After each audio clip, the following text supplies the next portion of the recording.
Remember when MMORPGs ruled gaming? Some of you might remember that, depending on how old you are, but I can say I definitely remember the golden age of MMORPGs. When millions of players logged into worlds that felt bigger than in real life. When guild drama was more intense than reality TV, and when games like World of Warcraft and RuneScape dominated the internet. But then, somewhere along the way, something changed.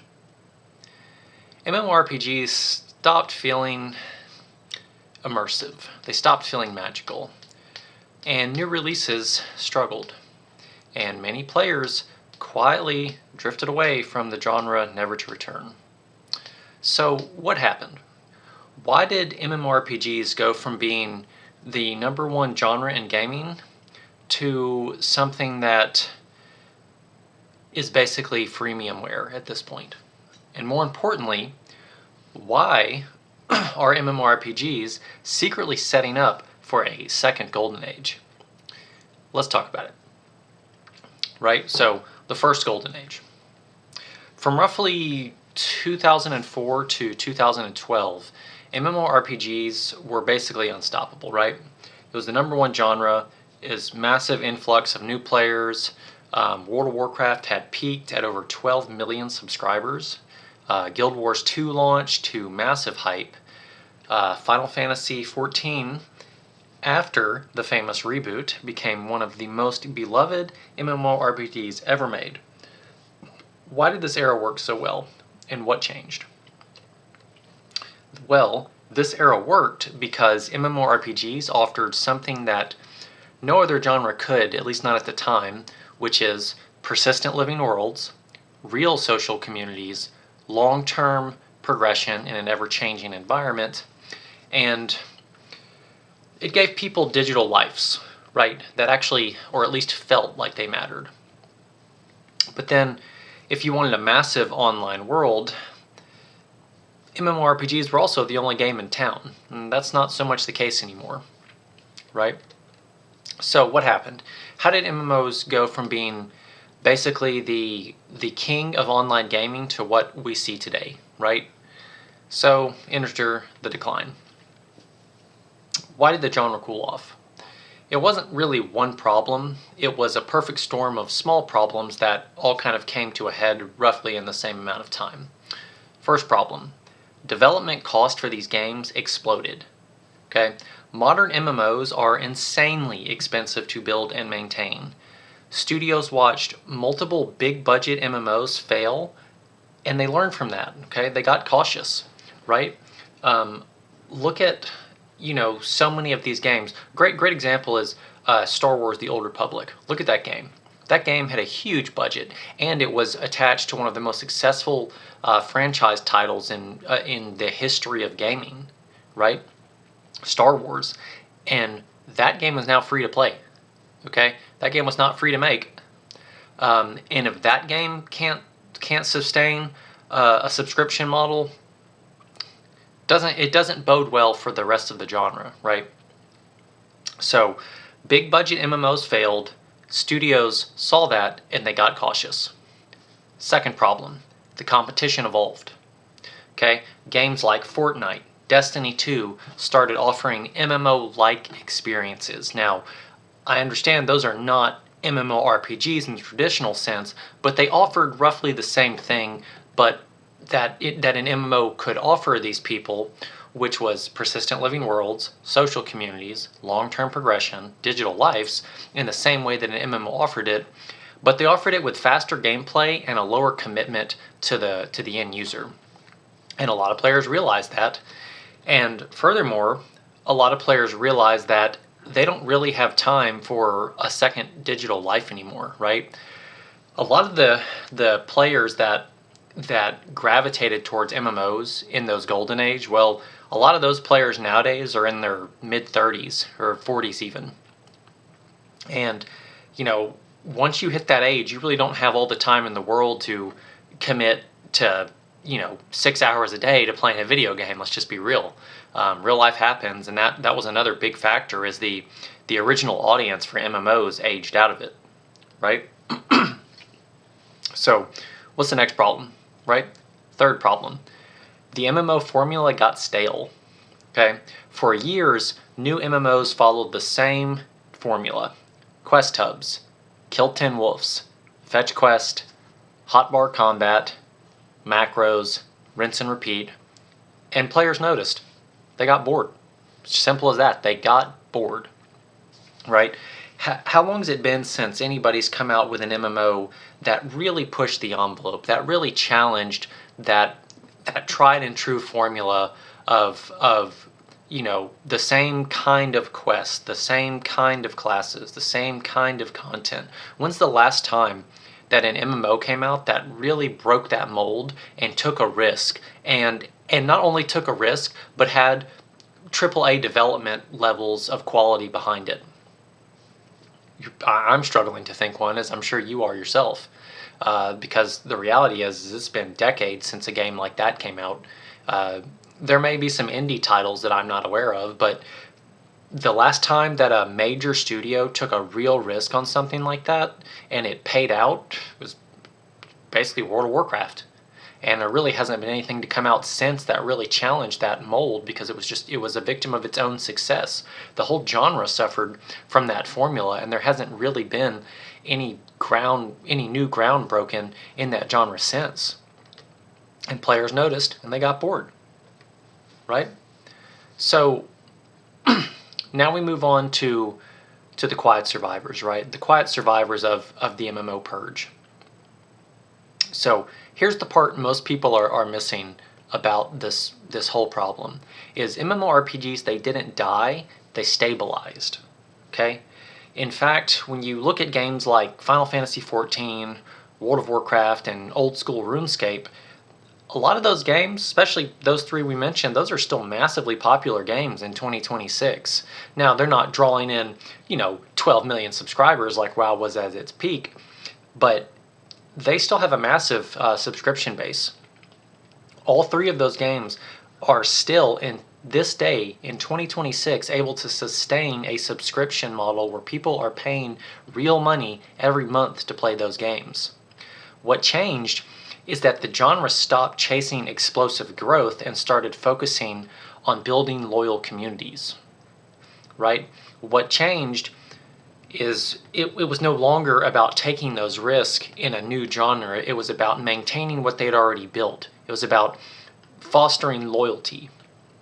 MMOs became quieter, but the ones that survived became healthier. They became sources of long-term income for these studios, right? And that's what changed. That's why there's no money in taking risk anymore. The risk was already taken, and now we see the winners of that genre, right?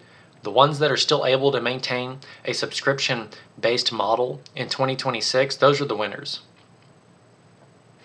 So, after having said all that, why do I think a second golden age is coming for MMORPGs? I mean, how could it be that a genre as stale as the MMORPG genre and as risk-adverse as the MMORPG genre, what could possibly come out in 2026 that would usher in a second coming? So here's where things get interesting. Several major shifts are lining up at the same time for the MMORPG genre, and together these shifts could spark an MMO renaissance, right?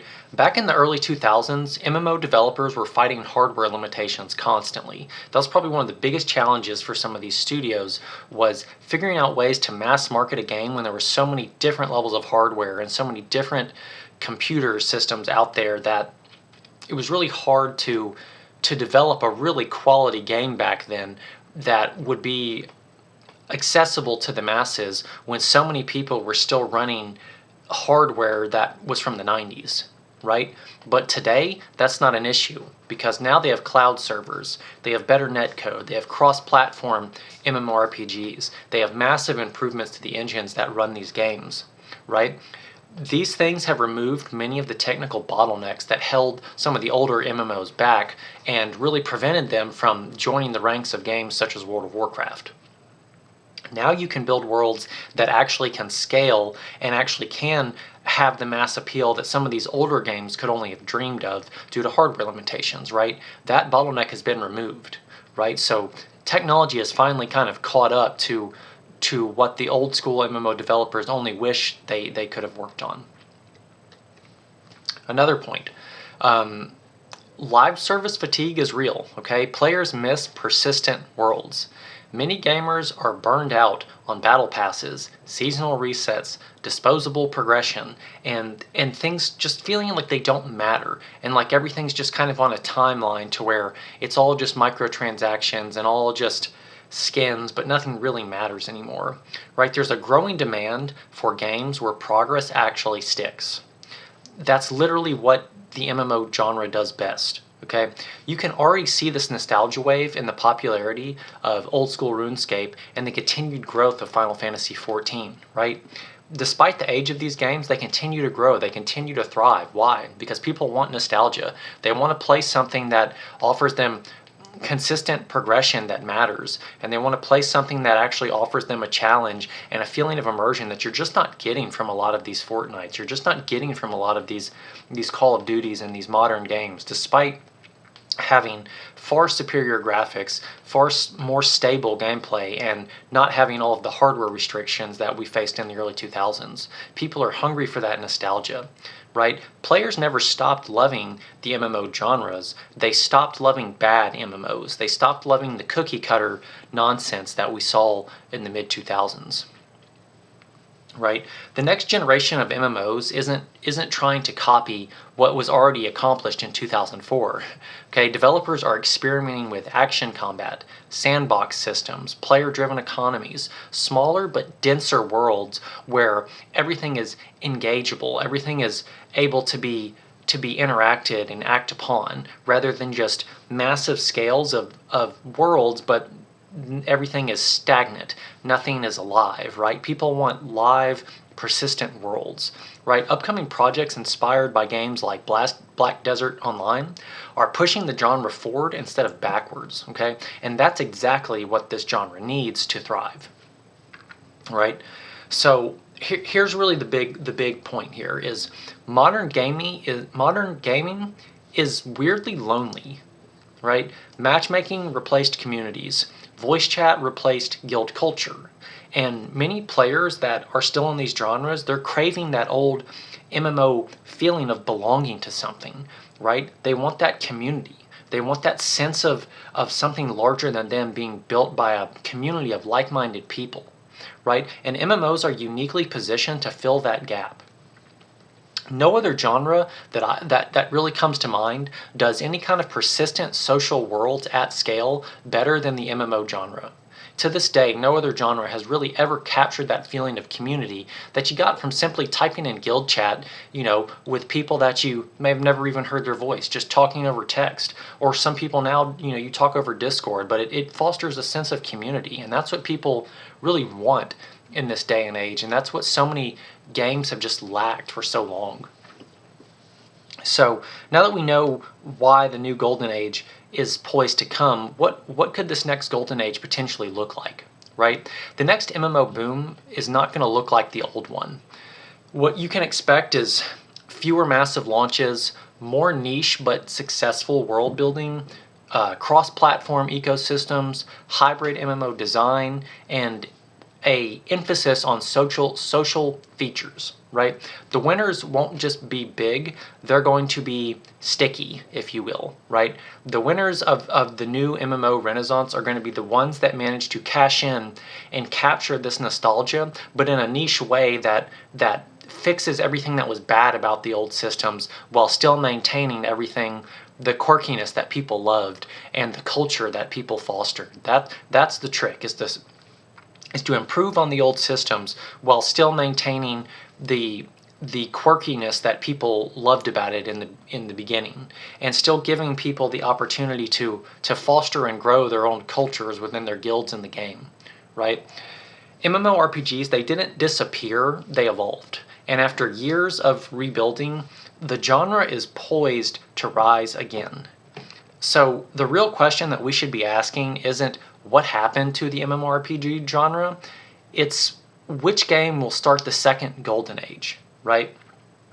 What game will come along that will spark off the second renaissance of what is a stale genre? So Let me know your thoughts. Do you think that the second golden age is already here? Do you think I'm dead wrong and that MMOs are going to remain a dead genre? What game do you think is going to spark this revolution? Or what are your thoughts on the MMORPGs? Let me know in the comments. If you liked this deep dive into my thoughts in MMORPGs, then subscribe and tell me more what you think in the comments. So my question for you is, what MMO are you still playing in the year 2026? That's my rant, and I'll see you next time. Loser, loser.